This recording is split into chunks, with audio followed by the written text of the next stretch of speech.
pemirsa BNews TV dimanapun Anda berada. Senang sekali kita dapat berjumpa lagi dalam acara riset kita.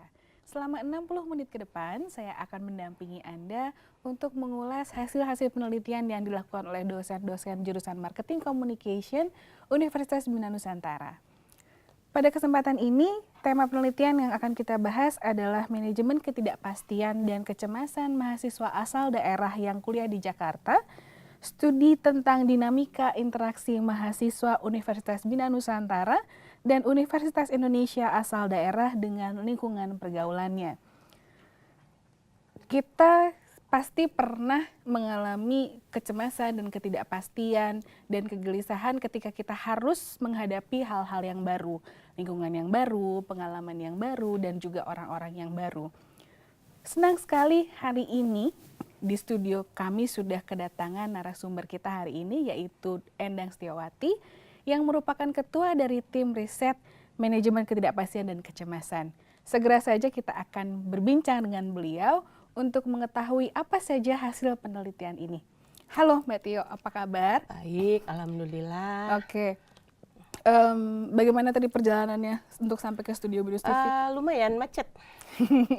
As usual macet.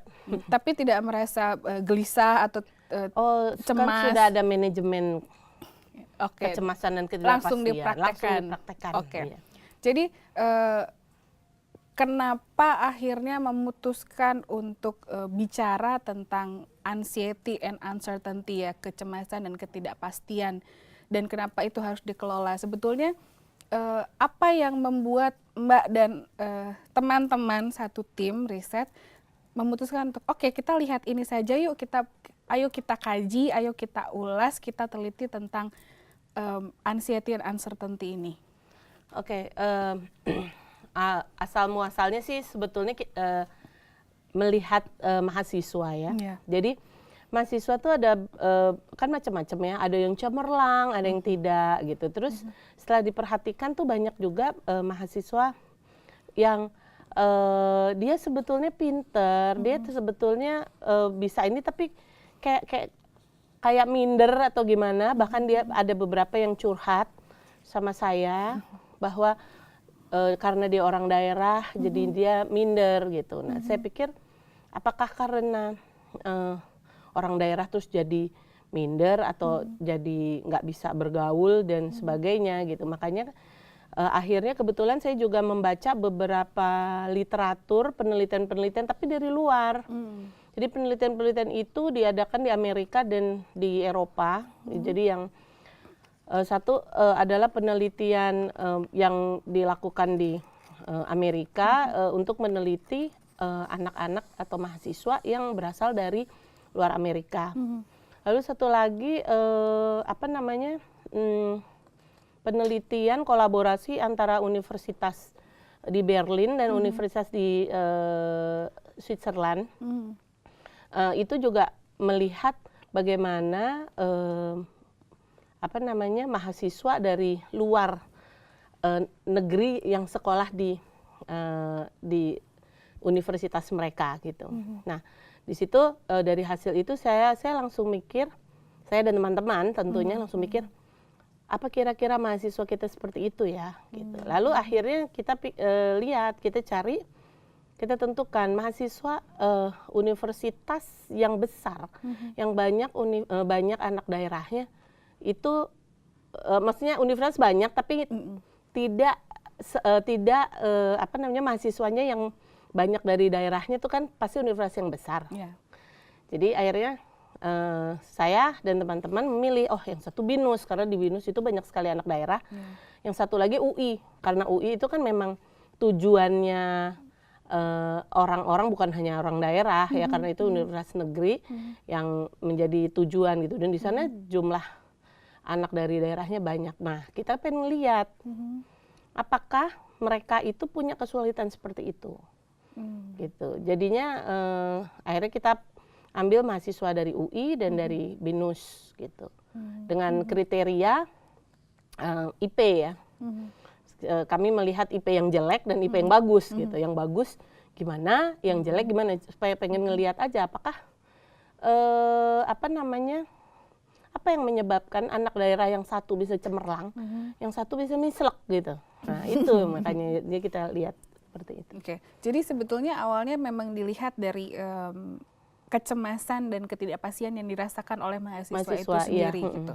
Lalu ini kan bicaranya tentang dinamika interaksi. Kenapa yang dilihat adalah dinamika interaksinya? Pada penelitian kualitatif pada umumnya ya, kita kan biasanya melihat fenomena lalu kita pengen lihat. Jadi awalnya sih kita tidak sampai ke dinamika. Karena asalnya adalah kami melihat dari curhatan mahasiswa, terus bagaimana nilai-nilai mahasiswa itu ditambah sama. Sebentar Mbak, jangan dilanjutkan dulu pemirsa, kita akan segera kembali setelah komersial break berikut ini.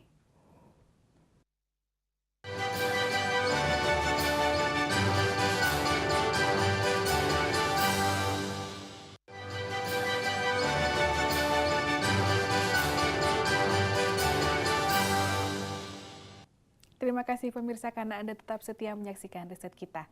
Mbak Tio, kita kembali ke hal yang tadi. Kenapa dinamika interaksi yang disoroti? Awalnya kan tadi kan kita melihat ada fenomena bahwa ada beberapa anak asal daerah itu yang merasa kayak nggak comfortable gitu untuk kuliah gitu ya. Jadi kinerjanya atau prestasi akademiknya jadi kurang memuaskan. Nah, kalau ngelihat dari penelitian sebelumnya dan teori-teori tentang manajemen ketidakpastian dan kecemasan itu, hasilnya itu adalah karena dia tidak bisa beradaptasi dan sebagainya.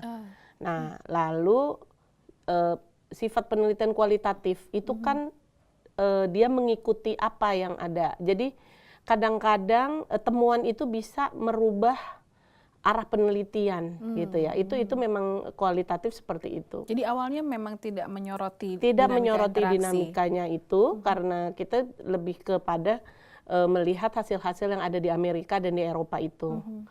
Tapi setelah kita melakukan wawancara mendalam dan observasi terhadap kebetulan ada 6 anak, 3 dari BINUS dan 3 dari UI. Lalu baru kita lihat bahwa ternyata memang yang membuat seseorang anak itu bisa berprestasi dan tidak itu dari dinamika interaksinya dia dengan lingkungannya, gitu. Makanya akhirnya judulnya kita ke dinamika itu, iya dinamika interaksi.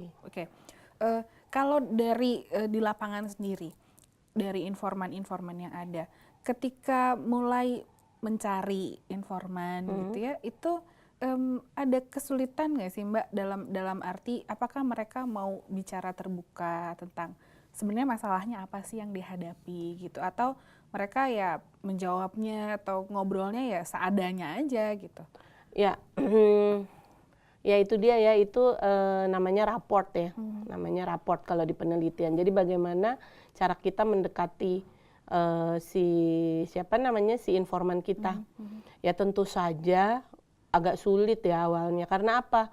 Kami dosen, itu mahasiswa kami gitu. Atau misalnya itu bukan, kebetulan memang tidak semua bukan di satu fakultas aja ya, kebetulan ada di fakultas lain. Maksudnya kalau di UI saya kebetulan ngajar di FISIP, tapi ada yang mahasiswa saya, ada juga yang bukan. Demikian juga dengan di BINUS, ada yang mahasiswa kami, tapi juga ada yang bukan. Sebab kan kita mengambil sampelnya informan itu dengan snowball ya. Snowball itu kan kita ambil satu key informant, dia lalu kita dekati dan kita minta dia yang untuk mendekati dan mencari informan yang lain, yang dengan kriteria yang kita sebutkan. Nah tentunya dari situ agak tercipta raportnya tuh agak bagus, karena si anak satu nih yang jadi key informant kita ini, itu dia ibaratnya kayak menjadi penengah di antara kami yang dosen dan ini. Walaupun ya memang karena ada perbedaan umur jadi agak sulit ya, tapi ya sejauh ini kita ngadain wawancaranya nggak sekali, berkali-kali ngobrol, ketemu, sehingga akhirnya tercipta raport gitu, sehingga dia akhirnya terbuka. Gitu. Tapi memang ada andilnya dari si key informant ini ya, betul. bahwa dia yang akhirnya menengahi antara Mbak dan tim dengan para informan yang lain ini. Betul. Nah, ketika mereka mulai bercerita tentang cara mereka beradaptasi gitu, atau sebelum bicara tentang cara mereka beradaptasi, mungkin Mbak dan tim apakah bertanya apa sih yang membuat mereka atau apa yang memotivasi mereka untuk berkuliah di Jakarta, keluar dari daerahnya? Rata-rata mereka itu memang ingin keluar dari daerah ya, jadi ingin lepas dari orang tua. Tuh kayaknya semua deh itu kepingin itu ya. Terus apalagi kenapa mereka memilih kok BINUS sama UI ya. Kalau UI sudah tidak bisa dipungkiri lagi ya, itu universitas negeri dambaan semua orang ya, maksudnya selain ITB dan lain-lain.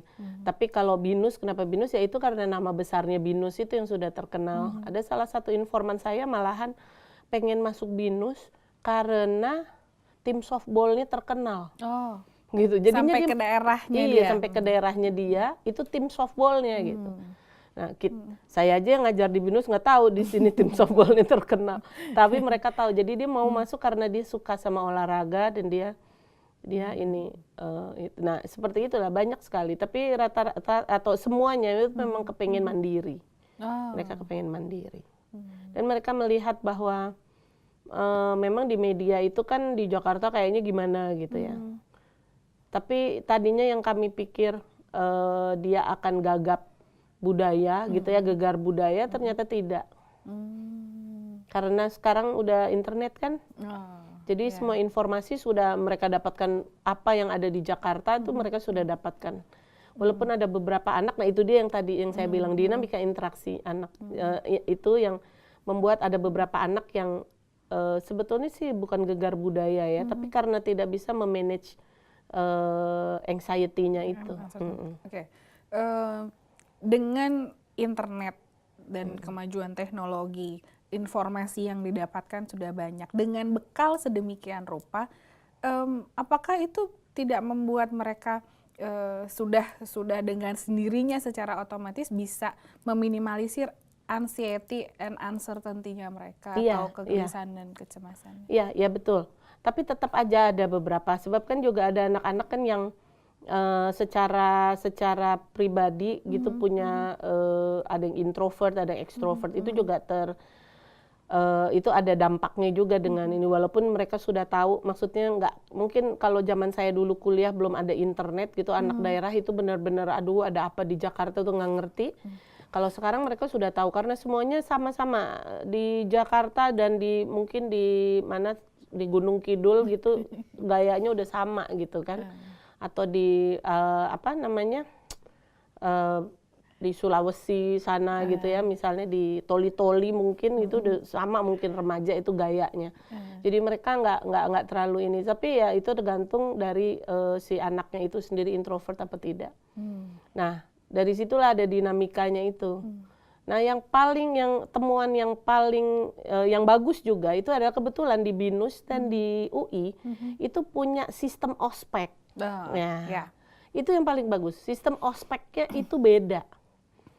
Ya, kalau yang kemarin ospek di mana tuh, di universitas apa tuh di Malang sampai mati segala itu, di UI dan di BINUS itu punya sistem apa ya namanya, bukan ospek. Kalau di BINUS kan namanya freshman FEP itu apa?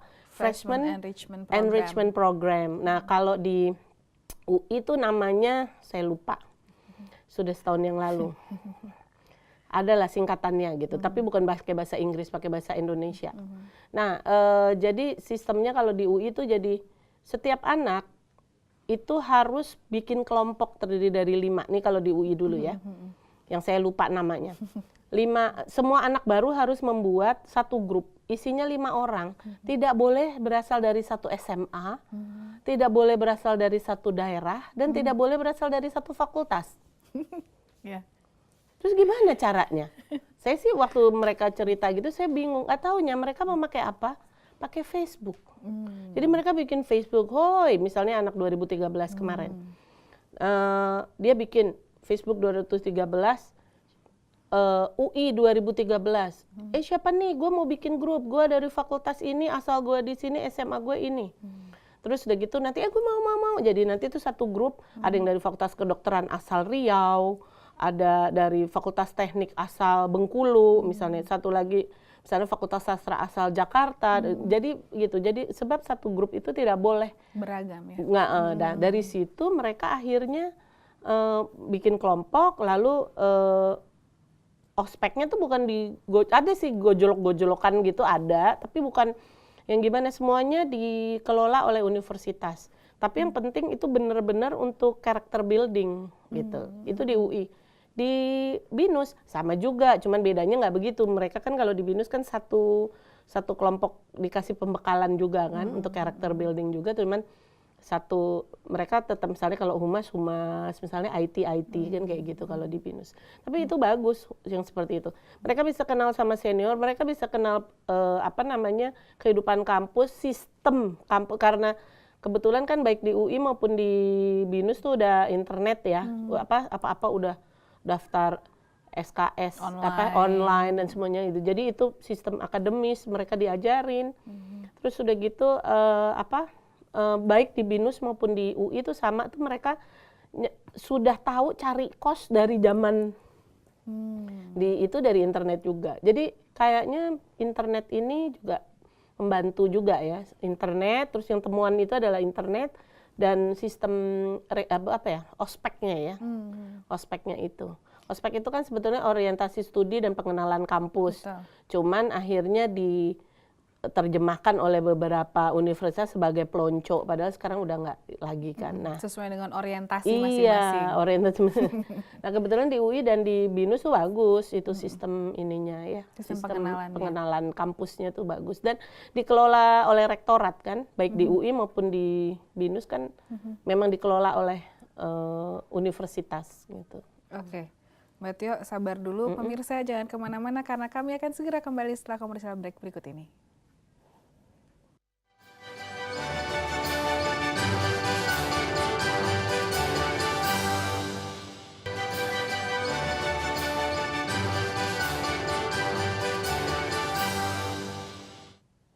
Terima kasih pemirsa karena Anda masih menyaksikan riset kita. Mbak Tio, bicara tentang dinamika interaksi dan juga anxiety and uncertainty management. Sebenarnya teori apa yang dipakai untuk mendasari penelitian ini dan kemudian dipakai untuk membedahnya juga? Teorinya sih sebetulnya teori komunikasi antar pribadi ya. Di salah satu komunikasi antar pribadi itu ada konsep yang namanya anxiety dan uncertainty ya. Jadi bagaimana seseorang untuk untuk mengatasi orang itu selalu cemas pada sesuatu yang tidak pasti. Kalau dia mau kalau menghadapi sesuatu yang belum pernah dia alami atau belum pernah dia belum bisa memprediksi, dia pasti punya satu kecemasan. Dan jadi suatu ketidakpastian ya itu dan itu teorinya seperti itu, dan orang itu bisa memanage sebetulnya untuk mengatasi kecemasan dan ketidakpastian pada dirinya, dan itu semua menimpa semua orang, cuman kadarnya itu memang beda-beda. Ada seseorang yang dengan mudahnya memanage anxiety dan uncertainty, ada yang tidak gitu. Oke. Orang-orang yang mudah mengatasi anxiety and uncertainty-nya itu, ada orang yang sulit sekali mengelola hal itu. Kalau dari temuan di lapangan yang Mbak Tio dan teman-teman lakukan, biasanya rata-rata penyesuaian diri mahasiswa ini, baik mahasiswa BINUS maupun mahasiswa UI, berapa lama penyesuaian mereka? Itu tergantung dari mereka ya, tapi mereka dari 6 orang yang kami wawancarai itu mereka rata-rata waktu datang ke sini itu mereka langsung masuk ke community mereka. Maksudnya gini, kalau dia dari Riau, dia biasanya ngekos sama-sama anak Riau. Kebetulan ada yang dari Riau, lalu ada yang dari Bengkulu ya, Bengkulu Belitung, sorry. Suka kebalik B, depannya sama-sama B. Nah, yang dari Belitung dia ngekos sama-sama yang Belitung. Terus di UI itu malah ada misalnya Ikatan Mahasiswa Kalimantan Selatan gitu ya. Bukan Ian Kasela, bukan gitu ya, tapi ikatan Tapi ada Kaselanya gitu. Wah, kayak Ian Kasela saya bilang gitu. Soalnya kan Kalimantan Selatan gitu. Jadi mereka jadi kayak dari situ itu mereka ini mulai beradaptasinya dari situ. Jadi proses adaptasi memang walaupun sudah ada internet, kalau mereka tidak masuk ke satu community yang mereka comfortable, mereka susah.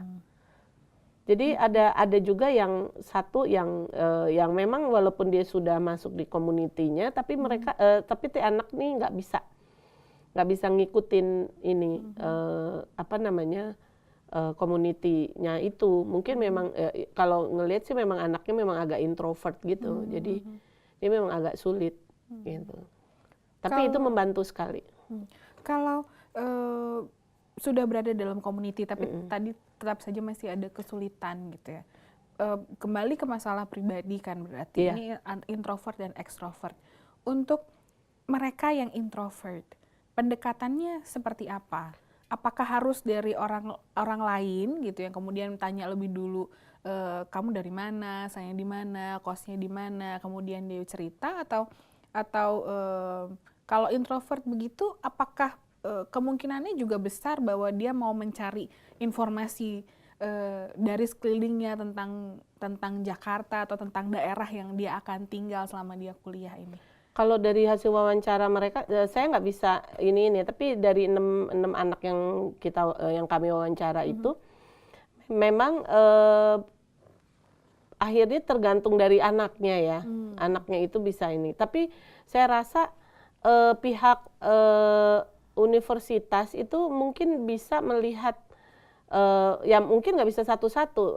Kalau anaknya itu secara prestasi akademis tidak bermasalah ya, walaupun dia introvert ya nggak bakal ketahuan ya dari maksudnya pihak universitas. Tapi kalau pihak universitas tuh kalau itu dampaknya pada prestasi akademik itu mungkin memang harus ada penanganan khusus, misalnya ada konseling. Saya nggak tahu di BINUS ada konseling atau tidak ya. Tapi Body coordinator. ada ya, oh ya betul, benar-benar body coordinator. Jadi itu ada, tapi itu body coordinator itu kan yang kakak kelas yang membantu ya. Iya. Ke kakak kelas yang membantu ya, itu mungkin digiatkan lebih ini ya. Seperti dia di UI itu juga ada, tapi sistemnya namanya mentoring. Ya, mentoring. Nah, itu body coordinator ya saya. Ya kemarin itu salah satunya itu yang dibantu seperti itu, dan itu kan sampai 1 semester itu dibantu oleh senior.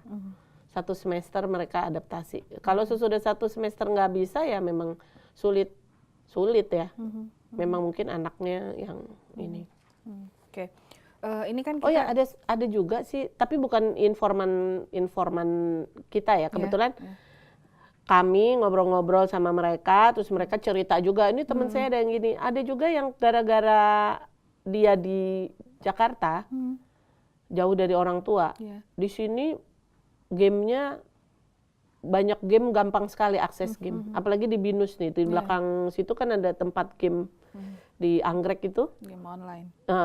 Apa itu namanya tuh? Pokoknya ini banget ya, itu sampai kecanduan game. Jadi dia jebloknya IP-nya dia itu bukan karena dia nggak bisa beradaptasi, tapi karena dia sangat kecanduan game online. Itu aja, itu ada. Oke. Nah, itu kan tadi dari sisi mahasiswa. Sempat nggak Mbak atau salah satu dari tim gitu, itu juga bertanya pada misalnya pada dosennya atau pada pengajarnya, atau ada yang kenal sama body coordinatornya yang menangani anak-anak yang bermasalah gitu atau IPK-nya bermasalah. Sebenarnya kalau dari mereka gitu, dari dosennya sendiri kan, Mbak juga dosennya kan, mungkin salah satunya juga informan Mbak mungkin juga adalah mahasiswa Mbak dalam kelas. Kalau Mbak sendiri melihatnya sebenarnya permasalahan mendasar dari anak-anak ini tuh apa sih? Gitu. Apakah Mbak kesulitan juga untuk bicara sama mereka, dalam arti apakah mereka kesulitan menerima pelajaran gitu? Itu juga depend on mahasiswanya ya. Tapi ada satu yang salah satu informan kami yang ngomong begini, dia nggak enak. Soalnya kenapa? Karena suaranya dia masih sangat daerah. Medok. Dia kebetulan bukan Jawa ya. Kalau Medok kan orang Jawa. Ini sangat daerah sehingga dia suka diketawain sama temennya. Sehingga dia akhirnya lebih baik diem. Jadi kalau dia mau ngomong di kelas gitu, mau speak up gitu, dia malu.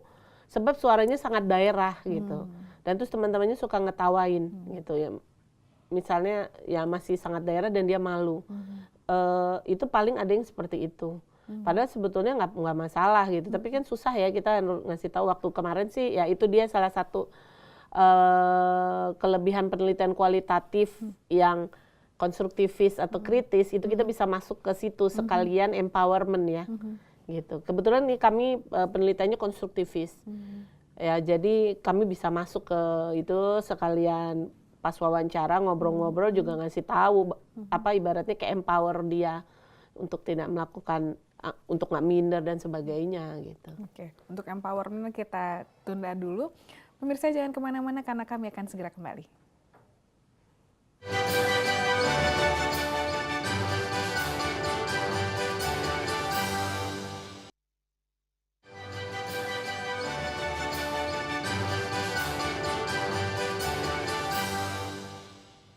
Terima kasih pemirsa karena Anda tetap menyaksikan riset kita. Mbak Tio, dalam penelitian ini, model analisis seperti apa yang dipakai dalam sebagai kerangka untuk memetakan hasil-hasil penelitian dan kemudian mengolahnya? Oke, mungkin bisa ditampilkan ya di model analisis biar pemirsa juga bisa melihat. Ya, jadi di manajemen ketidakpastian dan kecemasan itu sebetulnya diawali dengan bagaimana seseorang bisa memanage ketidakpastian dan kecemasan itu dilihat dari yang pertama adalah motivasi untuk berinteraksi dengan lingkungan baru. Ya, anak yang memang nggak mau. Jadi ada salah satu informan kami itu yang memang dia hanya mau bermainnya sama sesama orang dari komunitas. Daerahnya. Bukan daerahnya, ya daerahnya aja atau komunitas gerejanya doang gitu. Dia nggak mau yang tempat lain. Nah, itu agak sulit dianya.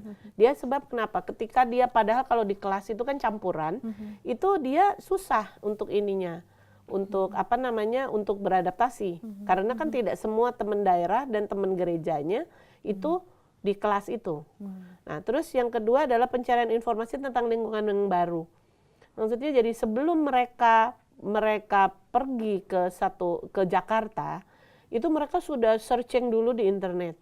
Ada sih yang tidak terlalu searching, maksudnya dia cuma berdasarkan teman, dikasih tahu teman, itu memang hasilnya jadi dia agak gagap sedikit, tapi kebetulan anaknya mudah beradaptasi, dia bisa ya mengatasi kecemasan, tapi agak lama dibandingkan dengan anak-anak yang sudah tahu dulu bagaimana info yang ada di Jakarta seperti apa melalui internet. Lalu juga kemampuan untuk melakukan interaksi dengan berbagai kelompok. Itu yang tadi itu mungkin kaitannya sama yang pertama itu ya. Jadi ada mungkin anak yang memang punya motivasi sih, tapi dia tidak mampu, mungkin ya itu dia tadi yang minder karena suaranya masih daerah gitu, jadi dia nggak enak, terus ketika dia ngomong diketawain terus dia langsung mundur gitu ya, seperti itu. Tapi ya itu tiga itu yang bisa memanage kecemasan dan ketidakpastian, dan itu memudahkan mereka untuk beradaptasi. Ketika mereka sudah beradaptasi dengan lingkungan, baik itu, lingkungan di Jakarta itu kan campuran ya, jadi bukan hanya anak Jakarta tetapi juga anak dari berbagai daerah. Ketika mereka bisa ini dan mereka bisa membuat satu sinergi sendiri, dan itu nggak ada masalah buat mereka. Gitu. Jadi sebagai tempat melting pot gitu ya, iya, tempat wadah peleburan itu tidak hanya individunya yang menjadi pokok, tapi juga bagaimana lingkungannya mempengaruhi. Makanya di situ kami beri judul dinamika interaksi. Bagaimana mereka berinteraksi jadi lingkungan juga sangat berpengaruh. Kalau kategori atau titik tolak, sebetulnya kita bisa sukses beradaptasi itu jika kita sendiri punya karakter atau kepribadian seperti apa, Mbak? Sebetulnya kalau karakter dan kepribadian sih biarin aja ini. Yang penting adalah motivasi. Tadi makanya motivasi itu dia ada di paling atas. Motivasi untuk mau bergaul atau berinteraksi dengan orang lain itu yang nomor satu. Soalnya kalau misalnya kita sudah punya satu nilai sendiri, menilai diri kita sendiri apa nilainya terlalu tinggi atau nilainya terlalu rendah, itu agak susah. Jadi harus fleksibel. Jadi harus yang penting adalah motivasi untuk berinteraksi dengan orang lain siapapun dia. Gitu. Kalau sudah termotivasi, tapi kemudian lingkungan sekitar tidak mendukung dia untuk berkembang dan untuk meminimalisir anxiety uncertainty-nya. Lalu bagaimana apa yang harus dilakukan? Seperti yang tadi kan Mbak punya informan yang masih punya dialek khusus daerahnya, khas daerahnya. Kemudian setiap dia mau outspoken atau ketika dia mau bicara di kelas, entah untuk bertanya atau menyampaikan pendapat atau berargumen, kemudian ditertawakan oleh sekelilingnya.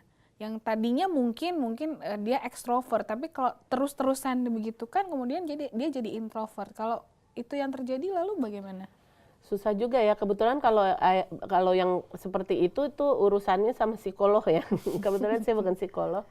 Tapi ya itu semuanya tergantung dari pribadi masing-masing. Tapi untuk mahasiswa nih, adik-adik yang mahasiswa dari daerah, kalau kayak gitu cuekin aja gitu. Maksudnya biarin aja, kamu harus bangga dengan kekhasan dari dirimu gitu kan, unik kan, lain daripada yang lain, daripada sama kan.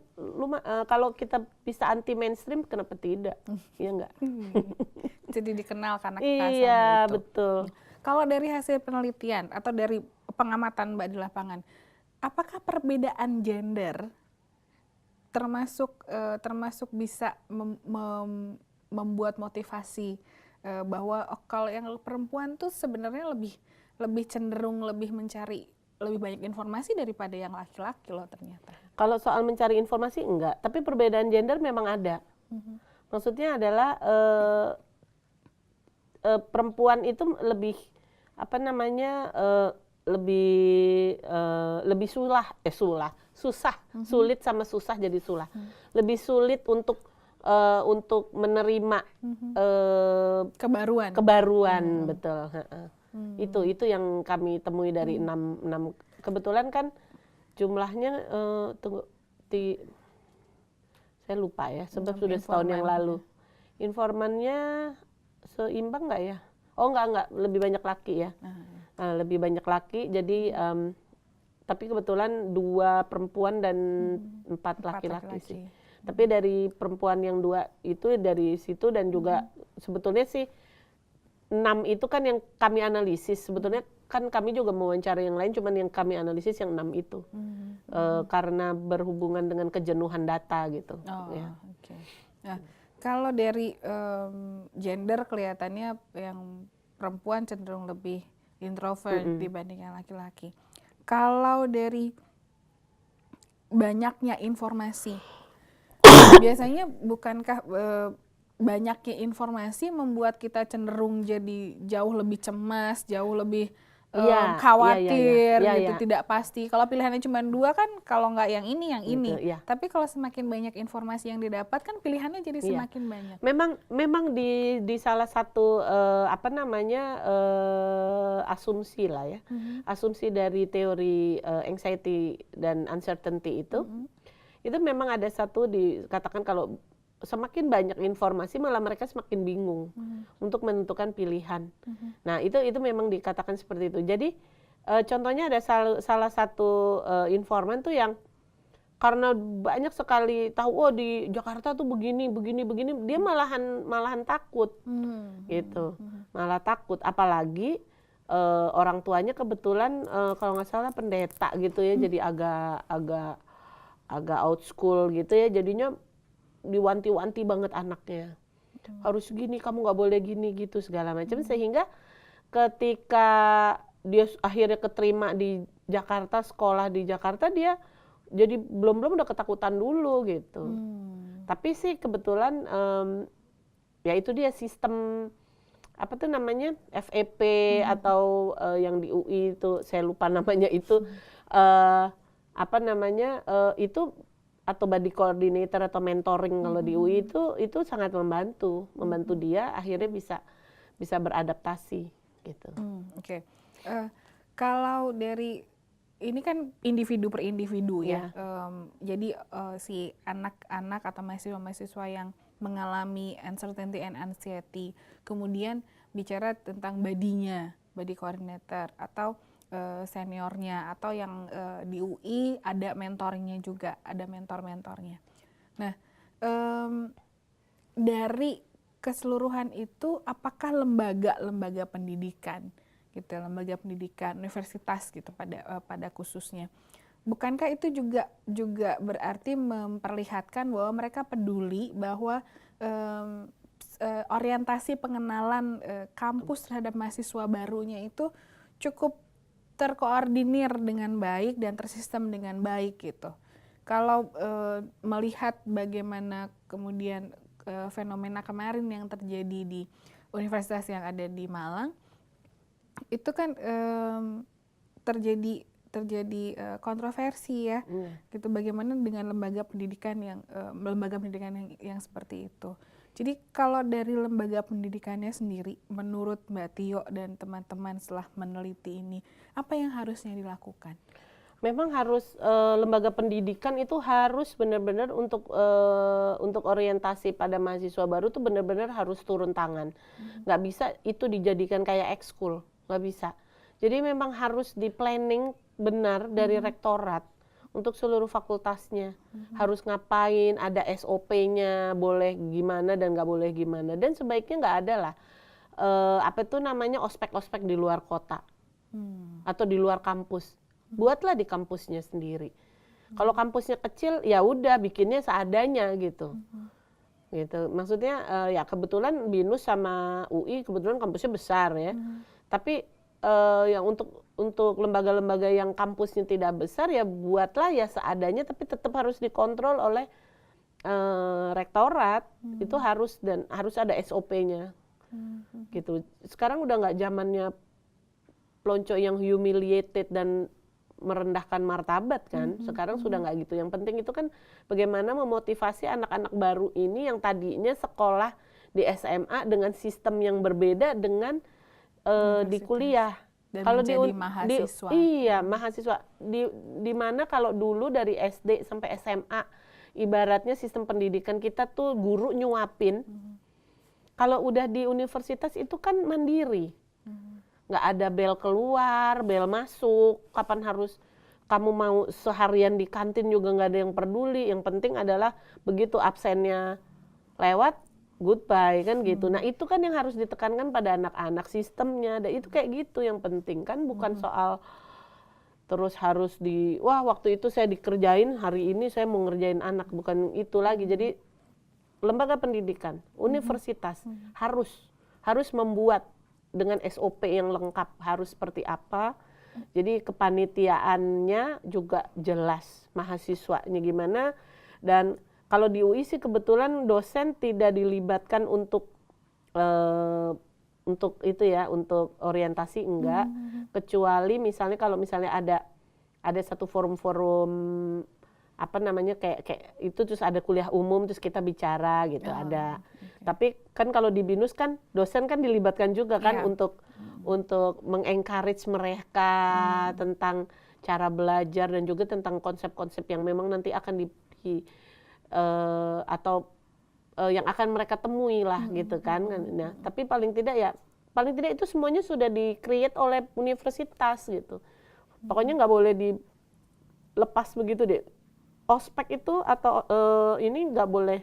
Itu penting untuk pengenalan anak-anak ini dari dunia dulu SMA masuk ke universitas. Itu penting. Tapi tetap harus dikelola sama universitas. Nggak bisa itu dijadikan ekskul. Kalau untuk harapan Mbak Tio sendiri atas kelanjutan penelitian ini, tahun kedepannya akan bicara tentang apa lagi? Sebetulnya kami sih kepengennya masih concern sama ini ya, sama sebab kan ini sekarang kan baru BINUS dan UI ya. Iya, yang punya Kami pengen, sistem. kebetulan BINUS dan UI punya sistem ospek atau sistem pengenalan kampus yang sudah tertata rapih dibuat oleh pihak universitas masing-masing. Nah, kami sih ingin tahu di universitas-universitas lain yang nggak seperti itu sebetulnya. Apalagi kalau bisa meneliti di Universitas Malang yang kemarin sampai ada korban tuh, pengen tahu juga gitu loh, bagaimana ya. Oke. Jadi dari bahasan penelitian kita hari ini, kita dapat mengetahui bahwa anxiety and uncertainty dapat dikelola dengan cara membuka diri pada banyak kesempatan dan pada banyak orang. Meminimalisir kecemasan dan rasa tidak pasti yang kita miliki adalah dengan cara memaksimalkan pikiran positif terhadap orang lain, dan juga tentu saja dengan dukungan lembaga pendidikan tinggi atau universitas itu sendiri. Sayang sekali bahasan yang sangat menarik ini tidak terasa sudah sampai pada penghujungnya. Terima kasih Mbak Tio atas kehadirannya dan juga sharing pengalamannya pada kita. Terima kasih juga pemirsa atas perhatian dan kesetiaan Anda dalam menyaksikan acara-acara BINUS TV, terutama acara riset kita. Tetap saksikan BINUS TV melalui www.binus.tv. Saran dan kritik Anda tetap kami nantikan melalui email di news@binus.tv. Akhir kata, saya Bernadita Pravita, narasumber kita hari ini Mbak Tio, beserta seluruh kru BINUS TV yang bertugas, mengucapkan terima kasih atas perhatian Anda dan sampai jumpa di lain kesempatan.